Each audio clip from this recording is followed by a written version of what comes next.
নমস্কার বন্ধুরা, কালকে উচ্চ মাধ্যমিকের বাংলা প্রশ্ন নিয়ে চলে এসেছে এবং সেখানে 80 মার্কের প্রশ্ন থাকবে। 3 ঘন্টা 15 মিনিট আপনাদের সময়। 3 ঘন্টা 15 মিনিটের মধ্যেই আপনাদের সমস্ত প্রশ্নের উত্তর করতে হবে।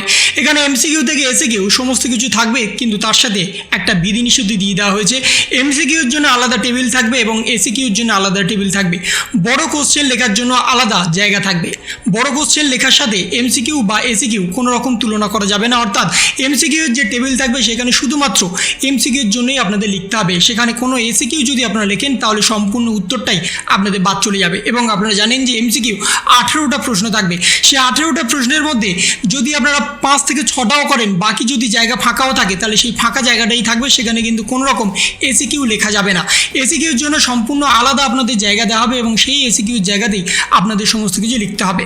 এবং তার সাথে আপনাদের আরও একটা বড় নোটিফিকেশান জারি হয়েছে কালকের পরীক্ষার জন্য। কালকের পরীক্ষাতে যদি কোনো ছাত্রছাত্রীর কাছ থেকে মেটাল ডিটেক্টর দিয়ে চেক করার সময় মোবাইল ফোন বা কোনো ইলেকট্রনিক গ্যাজেট যদি ধরা পড়ে, তাহলে সঙ্গে সঙ্গেই তার পরীক্ষা সম্পূর্ণ 2024-এর মতো বাতিল হয়ে যাবে।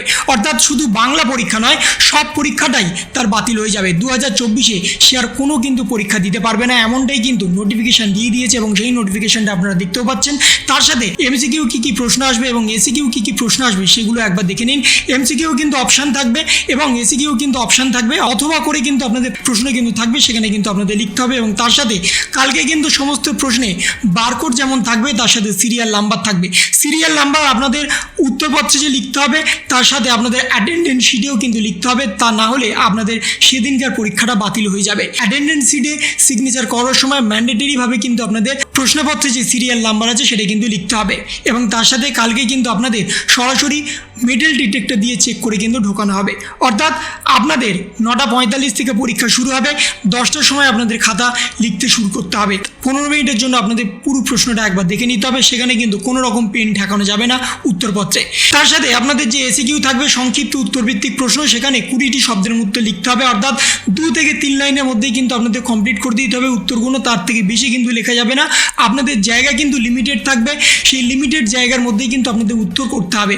আপনারা যদি ভেবে থাকেন যে অনেক বড় উত্তর লিখবেন, সেটা কিন্তু হবে না 2024-এর উচ্চ মাধ্যমিক পরীক্ষাতে। এবং এখানে যা যা প্রশ্ন আছে সেগুলোও কিন্তু একবার দেখে নেবেন। কালকে কিন্তু হুবহু এই প্রশ্নগুলোই আসতে চলেছে। প্রতিটা পদ্য প্রতিটা গদ্য থেকে যা যা প্রশ্ন এখানে আছে সেগুলো কিন্তু একবার দেখে নেবেন, তাহলে কিন্তু আপনাদের সুবিধা হবে। এবং তার সাথে রচনাভিত্তিক বা বিষয়ভিত্তিক যে প্রশ্ন আছে সেগুলো কিন্তু 150 ওয়ার্ডের মধ্যে লিখতে হবে। এবং পুরোটা কিন্তু 5 নম্বরের অ্যান্সার, পুরোটা কিন্তু 5 নম্বরের প্রশ্ন থাকবে না, কাটা 5 নম্বরের প্রশ্ন থাকবে। 1-1-2 বা 2-3 বা 1-4 এইভাবে কিন্তু প্রশ্ন থাকবে এবং 150 ওয়ার্ডের বেশি কিন্তু লেখা যাবে না। এসিকিউর জন্য কিন্তু আপনাদের পুরো সাদা পেজ থাকবে, কিন্তু সেই লিমিটেড সাদা পেজের মধ্যেই আপনাদের সমস্ত অ্যান্সার ভরাতে হবে। তার বেশি কিন্তু আপনারা কিছু লিখতে পারবেন না এবং অনধিক 150 ওয়ার্ডের মধ্যেও লিখতে পারবেন না। যদি 150 ওয়ার্ডের বেশি লেখেন তাহলে কিন্তু আপনাদের নাম্বার কমে যাবে। এই বিষয়টাও কিন্তু আপনারা মাথায় রাখবেন। তার সাথে প্রতিটা প্রশ্নে কিন্তু অথবা দেওয়া আছে, সেই অথবা অনুযায়ী কিন্তু আপনাদের লিখতে হবে। যদি আপনারা অথবাটাও লিখে আসেন তাহলে কিন্তু একটা প্রশ্নের উত্তর আপনাদের বাদ চলে যাবে। এবং তার সাথে প্রবন্ধ যে রচনা, সেই প্রবন্ধ রচনার সাথেও কিন্তু আপনাদের একটা মানচিত্র বা মানব মানচিত্রের একটা উদাহরণ থাকবে, সেখান থেকেই কিন্তু আপনাদের লিখতে হবে। আপনাদের কিন্তু হিন্টস দিয়ে দেবে, সেই হিন্টস অনুযায়ী কিন্তু আপনাদের প্রবন্ধ রচনা করতে হবে।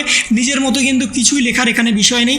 যা যা হিন্টস আছে সেই হিন্টস ধরেই কিন্তু আপনাদের পুরো প্রবন্ধ রচনাটাই করতে হবে এবং সেটাও লিমিটেড ওয়ার্ডের মধ্যে। তার বেশি কিন্তু লেখা যাবে না, তার কম কিন্তু লেখা যাবে না। এবং তার সাথে আপনাদের 1 থেকে 2টো কিন্তু প্রবন্ধ দেবে, তার মধ্যে থেকে আপনাদের যেটা মনে হবে সেটাই কিন্তু লিখবেন। এবং বেসিক্যালি আপনাদের 36 নম্বরে কিন্তু অলমোস্ট এমসিকিউ থাকবে। সেই 36 নম্বর এমসিকিউ যদি আপনারা অ্যাটেন্ড করেন তাহলে কিন্তু আপনাদের আর কোনো রকম কিছু করার দরকার হবে না। যারা দুর্বল স্টুডেন্ট আছে তাদের জন্যই বলছি, কারণ তাদের কিন্তু অলরেডি 20-র মধ্যে 15 থেকে 16 নম্বর দিয়ে দেওয়া হয়েছে। বাকি এখান থেকে 24 নম্বর তুলতে হবে। সেই 24-এর মধ্যে যদি আপনারা 26 বা 27ও পেয়ে যান তাহলে কিন্তু আপনাদের ইজিলি পাস করে যাবেন। পাস করে নিয়ে কিন্তু আপনাদের কোনো রকম চিন্তা করতে হবে না। এবং কালকে কিন্তু কোনো রকম মোবাইল ফোন বা ইলেকট্রনিক যদি কোনো রকম গ্যাজেট আপনাদের কাছ থেকে ধরা পড়ে তাহলে সম্পূর্ণ বছরটাই আপনাদের নষ্ট হয়ে যাবে। এই বিষয়টা কিন্তু মাথায় রাখবেন।